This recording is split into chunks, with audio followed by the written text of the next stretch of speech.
Welcome back to Truro, Nova Scotia. Our continuing coverage of the 2018 Atlantic Canadian Rugby Championships. And it's Nova Scotia squared in this U18 clash. It's Nova Scotia blue taking on Nova Scotia white. And, well, the names of the teams pretty much tell you the colors. Nova Scotia blue wearing the navy kit with the white and gold trim. They've got the ball now, taking it very close to the end zone of Team White. Of course, Team White going right to left, wearing the white with blue and gold trim. Joined on the broadcast by Megan McEachern. Megan, welcome aboard. Welcome, Scott. Thanks for having me. Great to have you here. Megan plays for the Truro Saints senior women's team right here, so you'd know this pitch very well. I do, every bump. Field in pretty good shape. Yeah, it's looking really good today. There's been really great weather, so fields are nice and dry. So our third match here on day one from the 2018 Atlantic Canadian Rugby Championship. Earlier we saw men's action on the U16 and U18 side. The Newfoundland and Labrador Rock getting victories in both those games against their Nova Scotia opponents. But now, well, one thing we know for sure in this game, Megan, Nova Scotia is going to win. Yeah, that's right. Easy one to predict. Yeah, that I can guarantee. I can guarantee a Nova Scotia victory. Here's a nice run down that right side. Taking it in there was Tay Tynes. So I'm guessing, I don't like to assume, but you'd be familiar with some of the women on both these sides? Yeah, I think if I looked at the list, a few would jump out. Yeah, I see a few names there that look familiar. I coach for the high school side locally here, CEC, so a lot of these girls, the players I coach, would have been matched up against in their high school season, which just finished early June. And Nova Scotia Keltics, certainly on the women's side indeed, very good reputation, always put very good sides on the pitch no matter what level, whether it's a provincial event or regional event or even at national events. The Keltics always seem to be able to have good players coming up through that pipeline and always quite competitive. Yeah, that's right. Jack's really done wonders in the last several years. He's been in Nova Scotia and making sure the caliber takes one step forward each year, and they just keep upping their game and getting the best players province-wide represented on these sides. Well, you mentioned Jack Hanratty, one of the main men behind Rugby Nova Scotia. He's wearing the yellow referees kit today. Yes, that's right. So he's out there, the main man with the whistle. So what doesn't Jack do? Oh. He coaches, he plays, he referees. Everything. And he does a really good job, and recently named, I believe, coach of the U20 squad. Yeah, that's right, for Rugby Canada.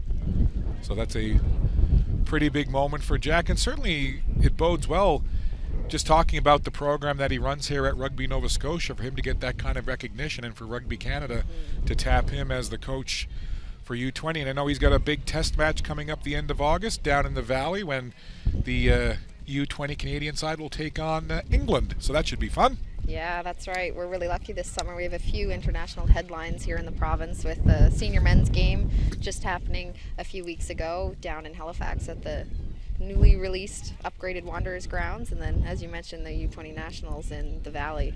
Both of those will draw huge crowds and be awesome for rugby across the province.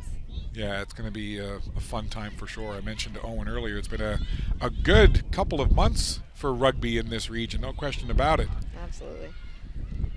So Nova Scotia White has the ball right now. They've been pinned pretty deep in their own end for much of this game. We're just underway. Again, just a reminder, at the U18, U16 level in this tournament, it's 20-minute halves, so 40-minute total for the game. And I do my best to keep an unofficial timekeeping. So we're about 4 minutes or so into half number one here. Still no score. And I guess that's the other thing. A wealth of riches on the rugby side for Nova Scotia, for Rugby Nova Scotia, being able to field numerous teams in this tournament this weekend. So lots of talent to choose from. Yeah, that's right. I remember years ago, I think 2010, we hosted Easterns here in Truro, and at that time there was just one division for junior women, and it was U18. So there was no U16 women and no A and B for the U18 side. So that just shows how much it's grown in the last 8 years. And it's nice that you coach the CEC Cougars women's side for rugby as well. You got to keep those grassroots players coming up to have more talent in the pipeline to be able to replace the players that eventually move on. Absolutely. So we've got a scrum just to our right, again, deep in the Nova Scotia White side of the field. I don't think that Nova Scotia White has seen the other side of the midfield stripe, even though we're only a couple of minutes in. So it's been territorially, anyway, it's been a good start for Nova Scotia Blue. Yeah, that's right. Out of that scrum, Blue will take it. They try to offload it now to the wing. It's turned over, though. Nova Scotia White picked that ball up. They'll pick it up off the ground. A couple of quick offloads along the line. That was bobbled. Picked up over there. Bit of a ruck formed on the ground, but it breaks up now. Here's a big run. Nice little offload there as Emma McDougall tried to find a player in the corner. Making a run to the corner is Olivia Pinio. Close down to that end zone. Are they in? And referee Hanratty does indeed signal the first try of the game, and it's scored by Nova Scotia Blue, so they are on the board.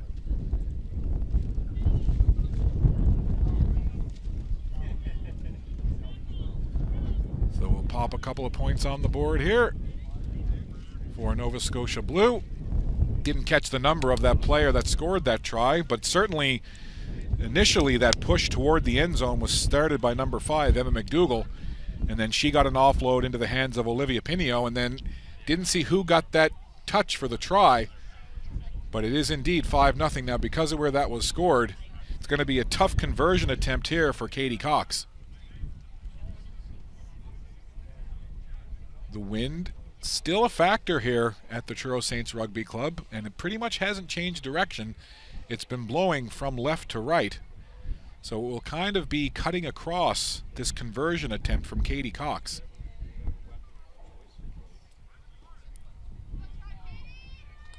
Well, a little low, a little short, but the Keltics in blue will take the first try of the game, so 5-0 is the score. You kind of get the feeling that Nova Scotia Blue was going to push it in. They've pretty much had the territorial advantage since the opening kick. Yeah, they definitely came out with a bit more momentum, I think, and we're trying to keep possession against the white squad there. Didn't have many chances on the white side to move that ball across. Blue has had some pretty feisty defense and stripping that ball back and keeping possession, keeping white pinned in their own end. So Nova Scotia White kicks off to Blue. Kennedy Verge just plowing her way across midfield. She gets it back. Here comes Blue again. Coming to this right side one more time. They had success there a few minutes ago. Going down to ground was Hannah Myers. Myers gets it off now into the hands of Reno.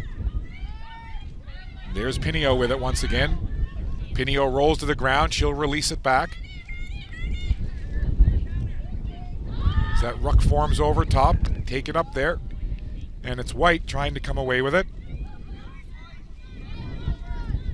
Jada Blackman wearing 19 in white, but it's turned over again. Both sides trying to find the handle on it here. Here comes Blue once again, heading down towards that right corner. And right now, Blue really asserting themselves here and dominating both sides of the ball. That offload went through a few hands. That was kicked over to the side, and referee will blow that down. So I know that you play, you coach. When you're sitting here in this capacity, obviously commentating on the broadcast, but even if you're just watching as a fan, is it hard sometimes not to want to be out there and running and playing? Yeah, absolutely. And I find myself kind of watching the team on offense, team on defense, and the referee as well. It's hard not to kind of watch everything and think in your mind anything that you would do the same or anything that you would do differently. And in terms of coaching or playing or refereeing, it's really hard not to imagine yourself in those roles. Out of that scrum, Nova Scotia White controls. That ball was kicked up, but it didn't really go very far. Just kind of went a couple of meters forward, and then White has it again. Olivia McKinnon had it there for a moment for White.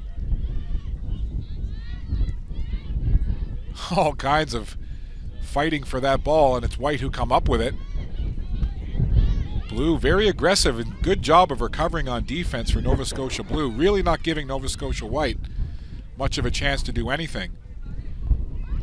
Any Nova Scotia White ball carrier is only really able to get a couple of meters before they're met by at least 2 defenders, and you see it again there. Nova Scotia Blue closes the time and distance on the Nova Scotia White ball carrier really quickly. So what was the call there? We had a tackler not releasing the tackled player, so she didn't have a chance to play that ball back. One of the first penalties for the blue side in that ruck. We're about 10 minutes into this first 20-minute half. Just the one try on the board belonging to Nova Scotia Blue. They lead 5-0. Scott Squires, Megan McEachern, and the third member of our broadcast crew up top of the scaffolding on location there is Brian Fisher. Glad to have you with us for the 2018 Atlantic Canadian Rugby Championships. I want to say a big thank you to our sponsors as well. Truro Nissan, Subway Atlantic, Dalhousie Conference Services, as well as Wilson's Propane.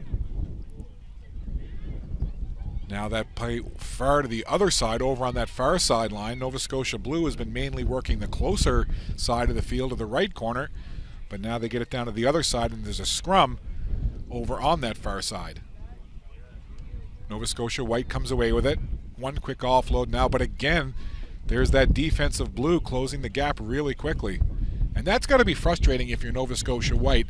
Anytime that anyone on Nova Scotia White has the ball in their hands, they're only able to make a couple of steps before they're met by no fewer than at least 2 Blue defenders. Yeah, blue side definitely seems to be running a blitz defense up really fast, getting in White's face, not giving them any time to make that decision. It's really hard to make choices as a player when defense is right on you and you're not having space to decide the best way to move that ball across the field.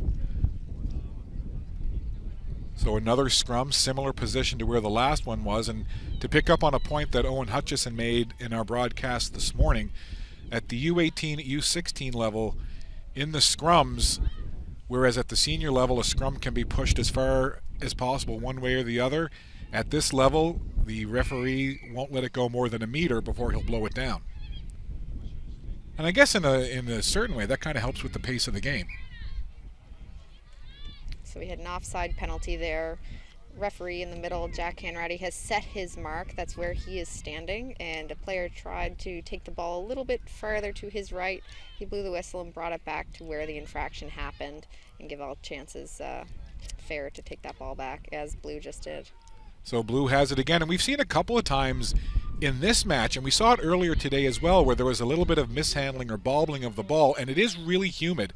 So I would imagine that there might be a little bit of moisture on the surface of that ball as well as the player's hands, because uncharacteristically we have seen a number of times where a ball is just mishandled or bobbled. Yeah, absolutely. When you play yourself, is there a type of condition? Like, you'll actually have some players say that they prefer kind of maybe heavier or wetter or, you know, more humid conditions, where others prefer like a really kind of hot, dry. Do you have a preference yourself?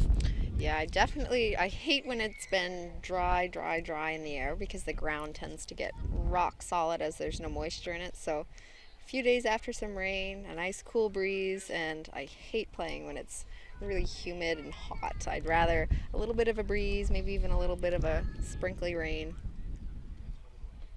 Well, it's not raining right now. There is some forecast later on, but certainly the humidity making it feel very damp in the air.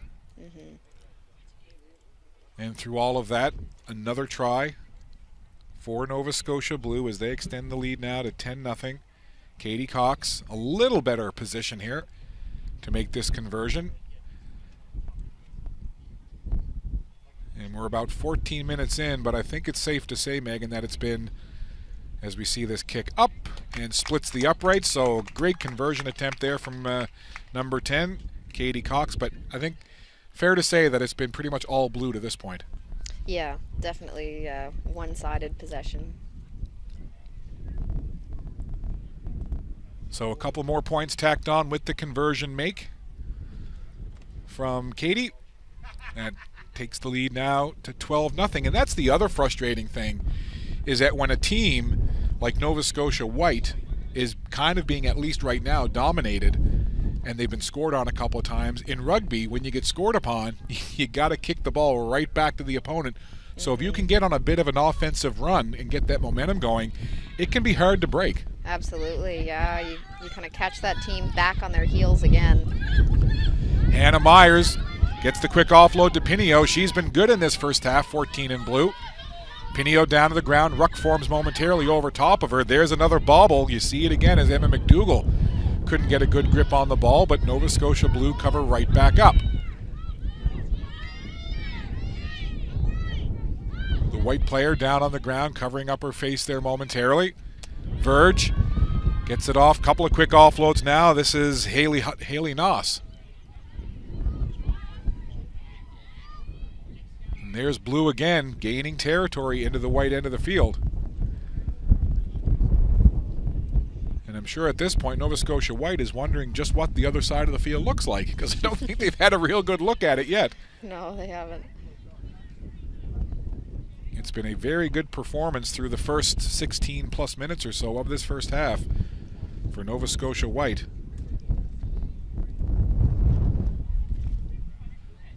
So the scrum looks to be about 10 meters inside the Nova Scotia White end of the field. Putting it in will be Cora McPhee for her team white. She gets it out of there. Onto this wing. And again, Nova Scotia Blue just closes that gap, not giving any room to maneuver at all for White.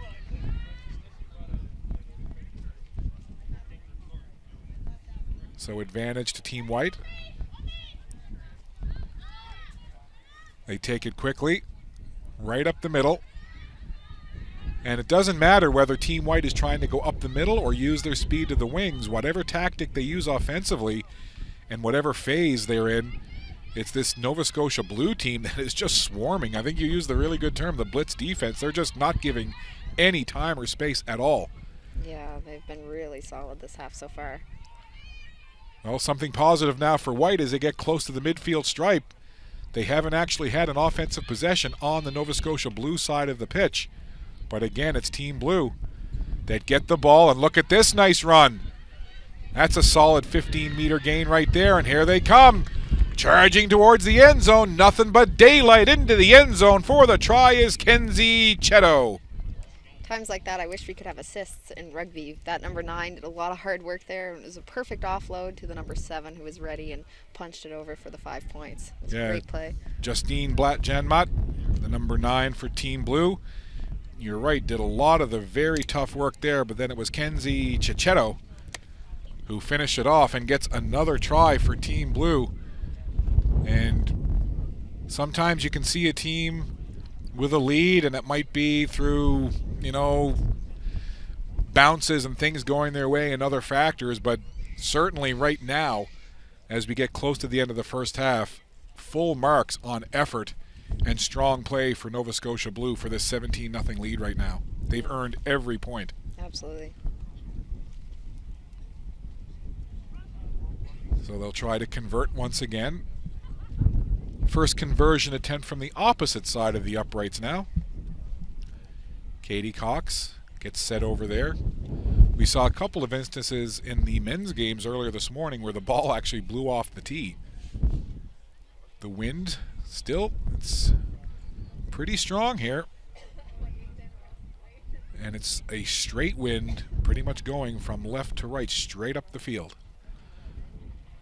So Cox lines it up, line drive, and she gets it through. My goodness, quality conversion right there from number 10, Katie Cox. Yeah, that was a good one. And I think Smart, even though the wind was kind of at her back, the position that she was at a bit of an angle to the wind. So I think she did the smart thing by kind of keeping that a low line drive kick and not trying to give the least amount of effect from the wind onto that kick. So now 19-0, and again, we are very unofficially, but just a minute or so away from the end of this first half. And it's been a blue wave so far. And is the case again, as I said, with rugby. You get scored on, you kick the ball right back to your opponent. Here's Verge. She likes to run with it. Look at Verge switching hands. Goes from the left to the right, back the other way. Now gets it off into the hands of Chichetto. Here she goes again. Back-to-back tries for 7 in blue as Kenzie Chichetto has another try for Nova Scotia Blue, and the wave just got a little bigger.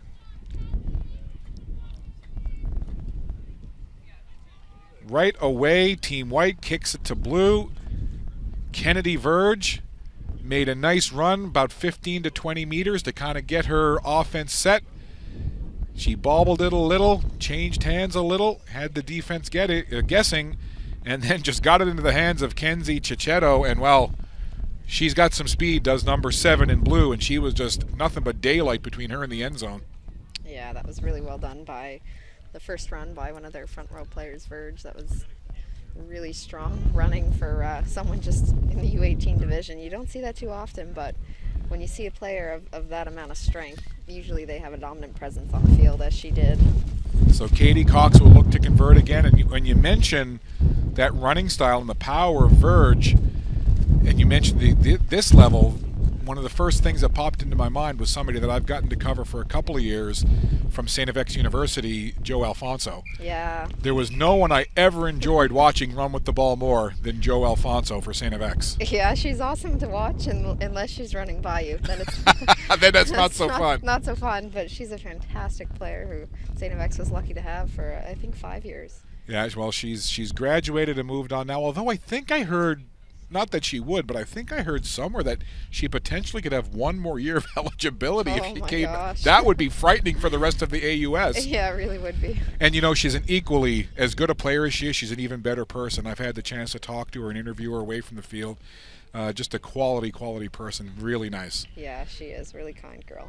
So the first half comes to an end kind of the way it started. All Nova Scotia Blue. They've put 26 points on the board, and they lead Team White by that score, 26-0. Second half just around the corner. Scott Squires, Megan McEachern, Brian Fisher will be back with you in just a couple minutes for the second half.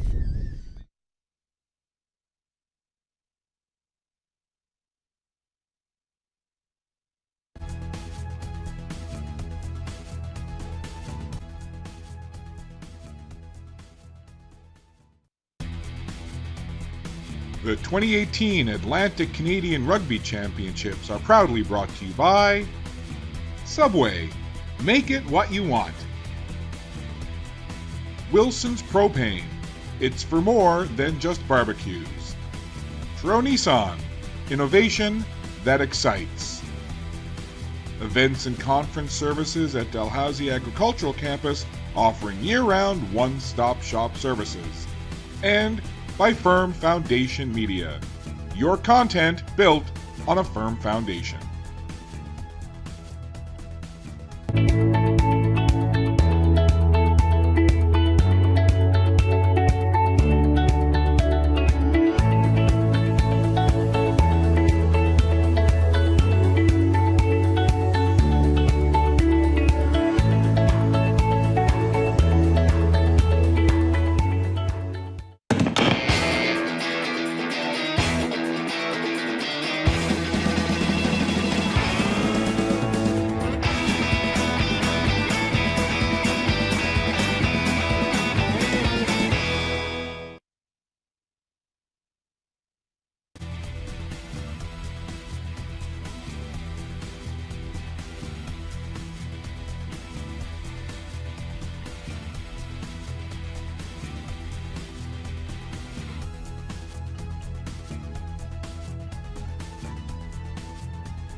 Just about set here for the second half of this U18 match between two Nova Scotia Celtic sides.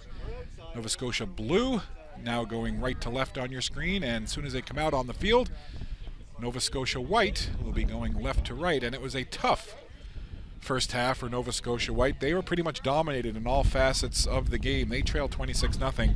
I'm Scott Squires. My broadcast partner for this match is Megan McEachern. Megan plays for the Truro Saints senior women's team right here in Truro, Nova Scotia, so you're obviously familiar with this clubhouse, with this pitch. Yep. But if you're on the sideline, I mean, you coach the CEC women's team at the high school. Mm-hmm. Your team comes off after the first half trailing 26-0. What can you say? Yeah, it's really tough, and I like to focus on a strength-based approach. It's usually not helpful to say things that you're doing wrong. Those are the things you know that you've done wrong, but to tell the players what they can do differently, tell them what they can improve, give them specific actions, and not to overwhelm with a big laundry list of things. Give a few specific areas of the game that they can work on for this half and leave them with those things in their mind. And here comes blue again, as we saw them do for much of that first half, just kind of barreling up through the middle, using that power game, and then when they need to, they can find some speed to the outside. And there's Justine Blatt-Janmat, speaking of some speed. And, well, Nova Scotia blue starting off half number 2 the way that pretty much half number 1 went.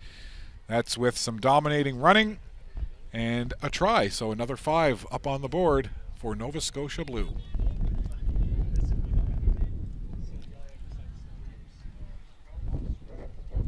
So that will make it 31-0.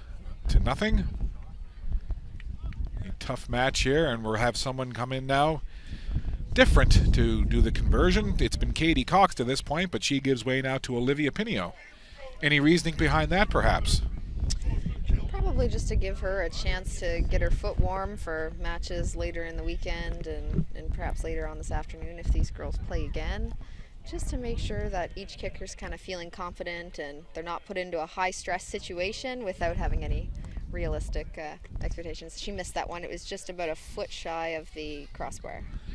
So Pinio had pretty good field position, but again, that wind quite tricky. It would have been blowing right in her face, and we saw in the earlier matches sometimes that wind wreaked havoc on some of the conversion attempts. However, 5 more on the try, make it 31-0 for Team Nova Scotia Celtics blue over Celtics white.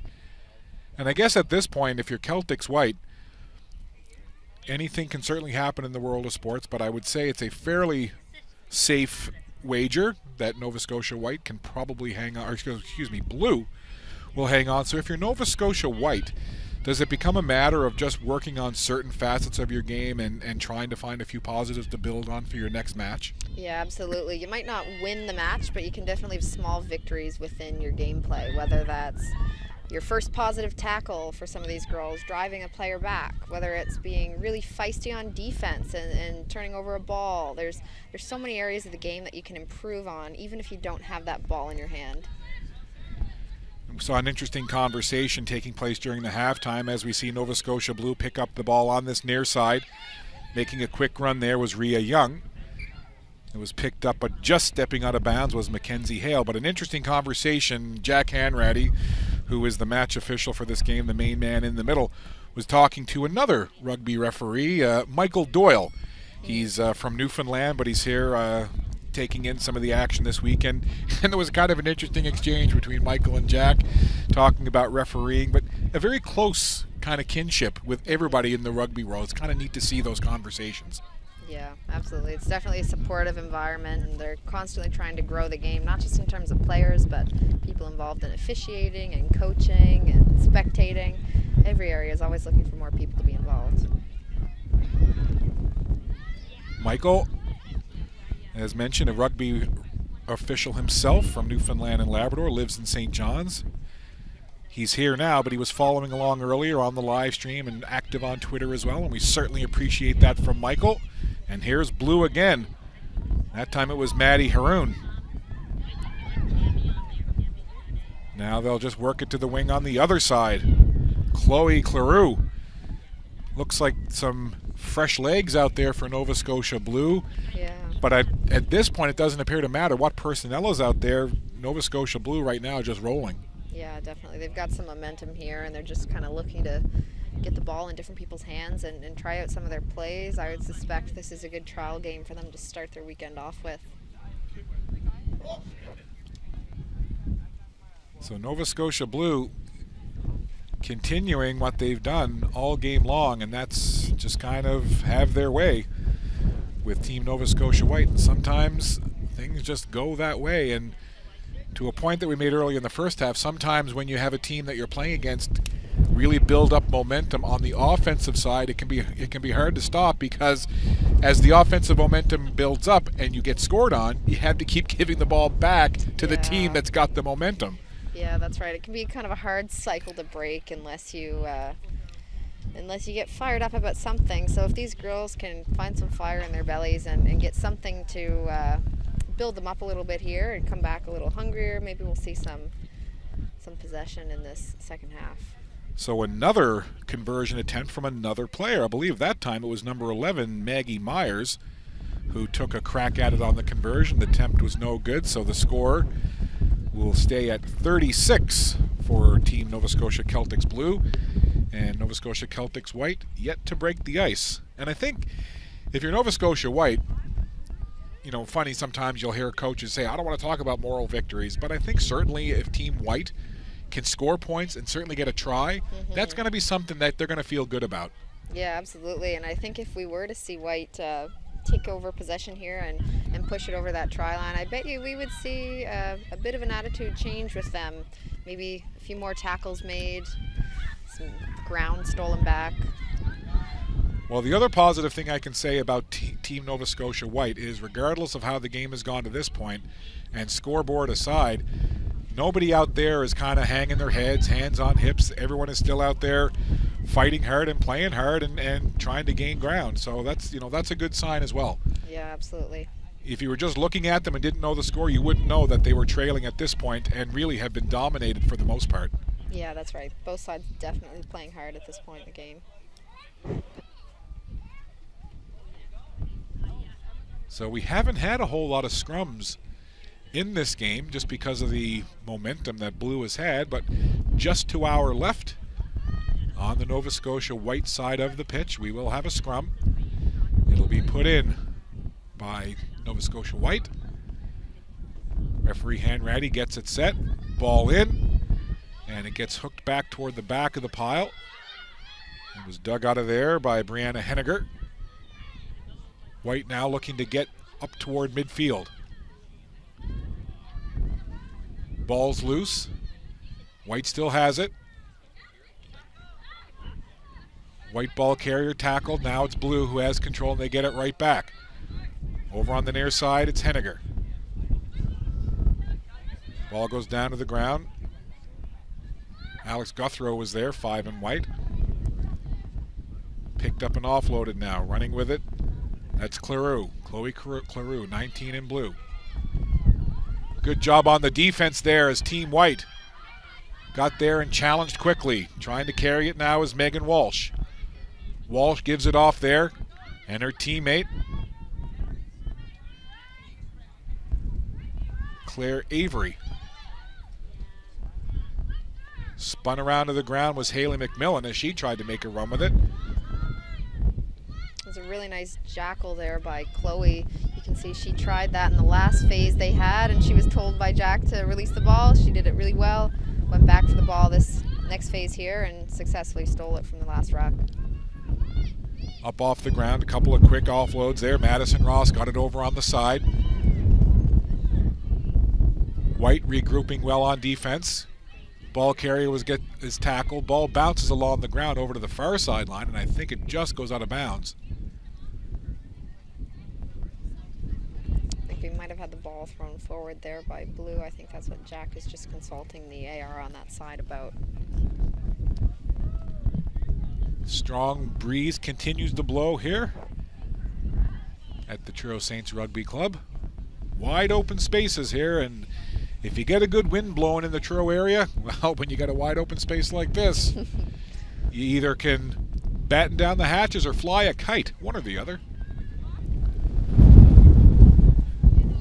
And just to give you an idea wherever you're watching of just how windy it is, if you can't hear the wind in my mic, my bottle of water literally just blew across the table. And it's not an empty bottle either. It's pretty much full. And it blew in front of me. Nova Scotia White has that ball, but again, there you see Nova Scotia Celtic Blue just closing that gap defensively. And another turnover.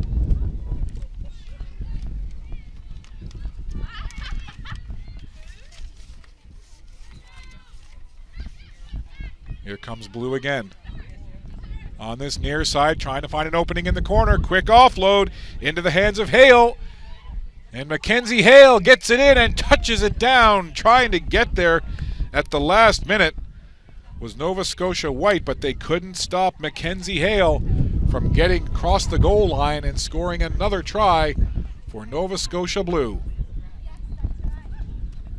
And this Nova Scotia Blue team, Nova Scotia White had kind of bogged them down for a little bit, but with just a couple of quick offloads and a move to the wing down that left side, quick strike offense again coming from Nova Scotia Blue, as that time it was Hale getting into the end zone.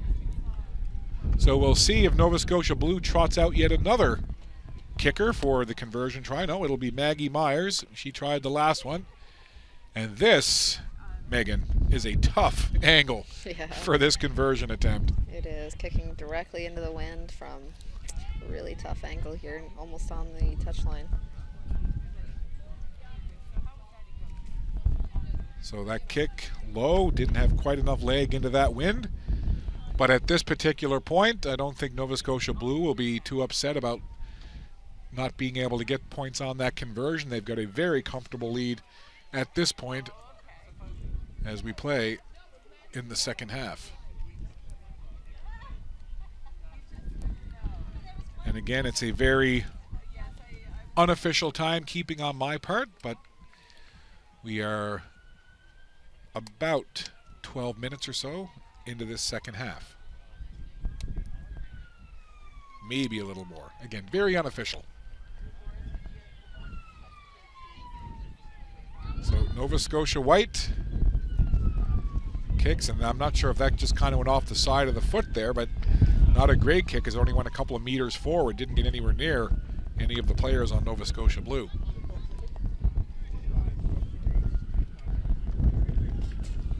So Nova Scotia Blue, they will, in a matter of a few minutes, have their first victory on the board in day one of this 2018 Atlantic Canadian Rugby Championship.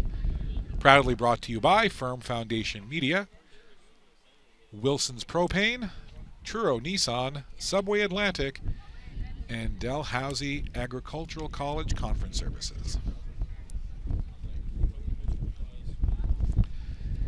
Scrum right on the midfield stripe, directly in front of our broadcast position here.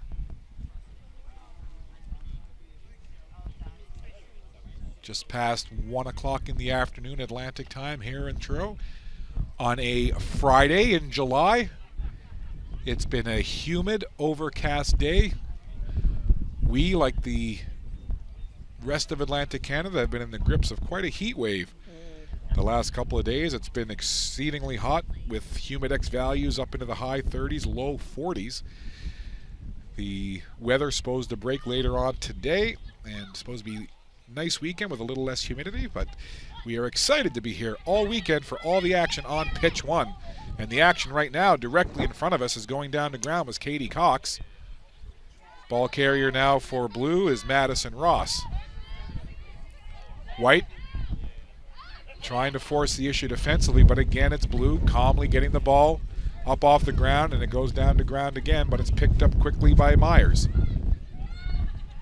And Team Blue, as they've done for much of this game, just controlling things, having their way with Nova Scotia White.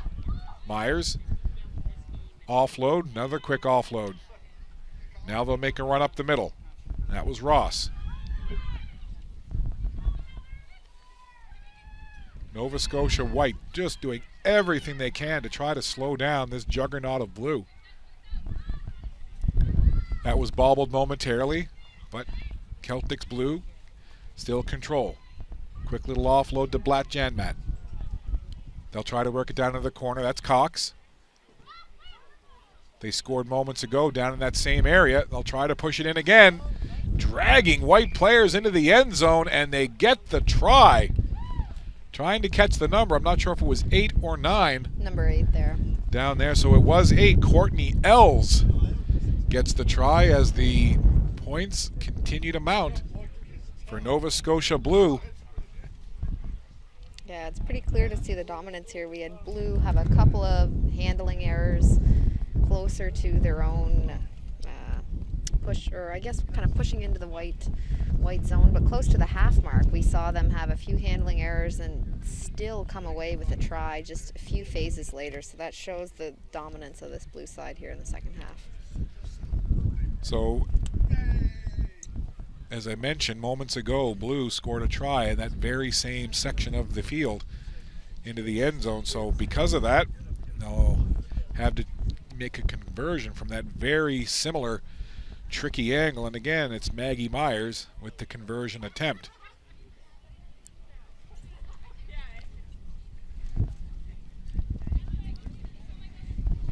And tough angle, tough wind. Conversion attempt falls to the ground. But the lead is a good one. 46 up for Blue, and still a goose egg up there for Nova Scotia White. And at this point, it's just going to be kind of regroup time for Keltics White. Just a reminder, our next fixture comes your way approximately 1:30 Atlantic time. We're back to men's action, U18, as Prince Edward Island will take on New Brunswick. Be the first game today that a Nova Scotia team hasn't been involved in. Yeah. Scott Squires along with Megan McEachern bringing you the action from this U18 women's match, being handily controlled by Nova Scotia Blue. Myers will chase that rolling ball back close to her own end zone. She'll just kick it up now. Oh, that's unfortunate. And the Nova Scotia White player there just couldn't quite handle it cleanly, and it's turned right back over. Good job by the White player. Following up there, that was Colby Richard Brown. Blue almost came away with it there and played that full advantage, but unfortunately had the handling error, so Jack's bringing it back for a scrum. So that scrum will be just to our right on this near sideline. Coach, excuse me, I almost called him Coach Hanratty. That's his other job. Referee Jack Hanratty gets them set.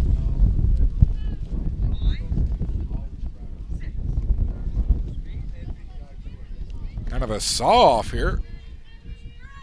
Ball's in and out quickly. Quick little offload there from Cora McPhee. And the ball goes down to the ground, and Hanratty blows the whistle again.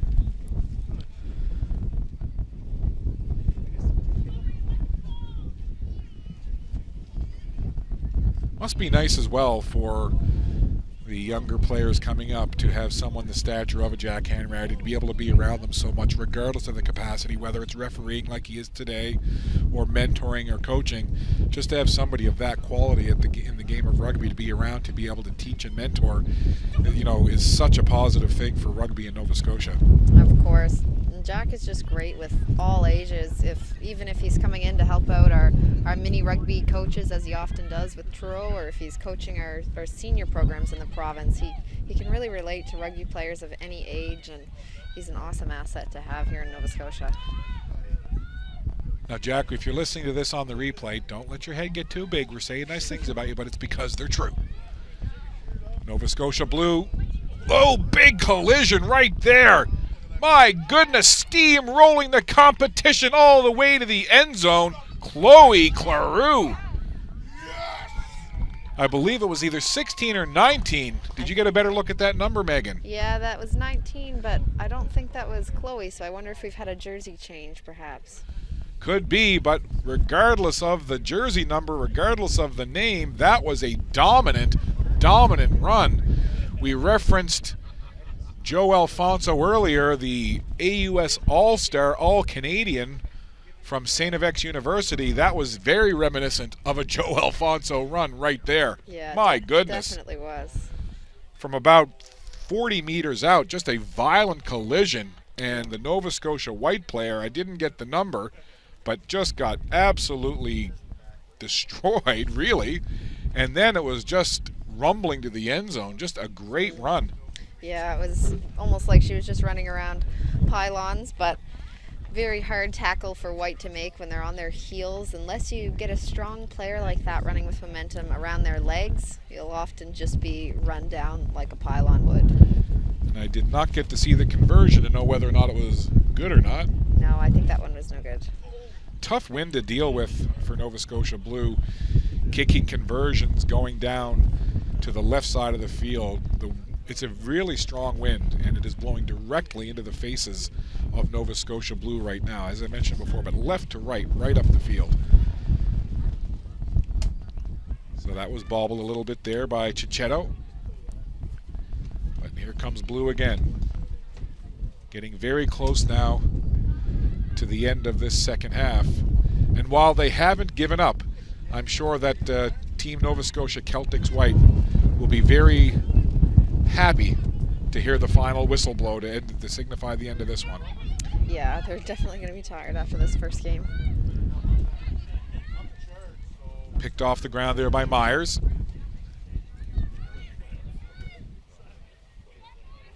This Nova Scotia Blue team doesn't seem to matter who has the ball in their hands, they can make something happen. And again, down into the Nova Scotia White end of the field. That time it was Heather Stanton making the run. Now they'll work it over. Going down towards that near corner again. Wow. There's a run into the wide open spaces. Quick offload. Down close to the end zone. Picked up again. Making that run initially was Leah Matheson. She gave way to Catherine Brennan. And again, into the end zone, finishing it off was Heather Stanton. She kind of got it started a few seconds ago, and she gets the finish. A number of players touched the ball on that push to the end zone, but another try for Nova Scotia Blue.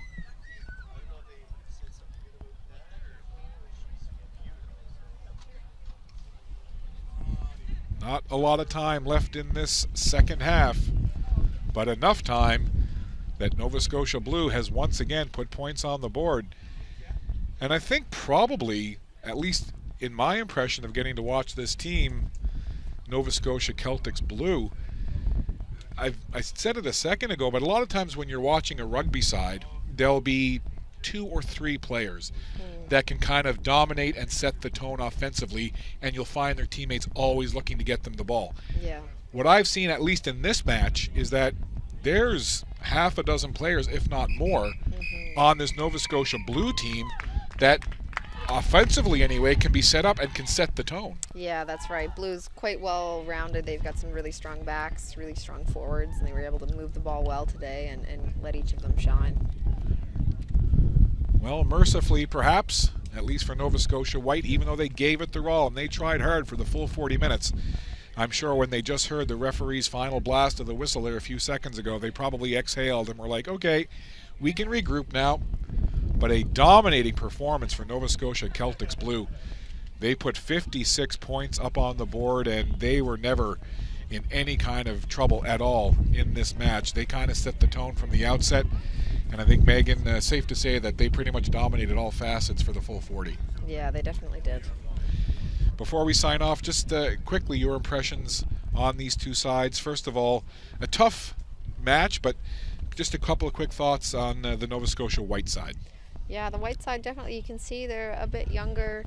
Likely we have some grade 10s on that side, maybe some 11s. I would say that's probably not, average age would be a little younger than the Blue side, but a lot of them probably have the goal of making that Nova Scotia Blue or A side perhaps next season. So I think today they definitely gave their coaches something to think about going into matches later in the weekend in terms of tackling and defensive play, which definitely is what they got to do for the majority of the game. And I guess before we let you go, lots to talk about, but kind of a quick overview of what you saw from a very dominating Nova Scotia Blue Celtic side.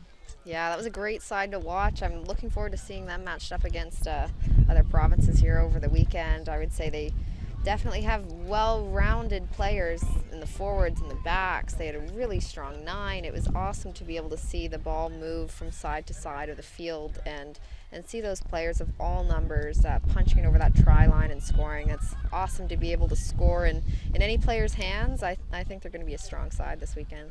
Well, once again, your final score, a Nova Scotia Celtics split squad, getting a team photo taken just out of our camera range, but the Nova Scotia Blue Celtics, in dominating fashion, defeat Nova Scotia Celtics White 56-0.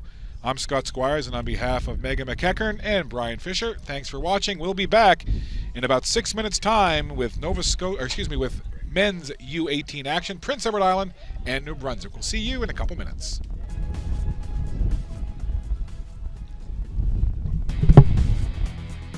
The 2018 Atlantic Canadian Rugby Championships are proudly brought to you by Subway. Make it what you want. Wilson's Propane. It's for more than just barbecues. Truro Nissan. Innovation that excites. Events and conference services at Dalhousie Agricultural Campus, offering year-round one-stop shop services. And by Firm Foundation Media. Your content built on a firm foundation.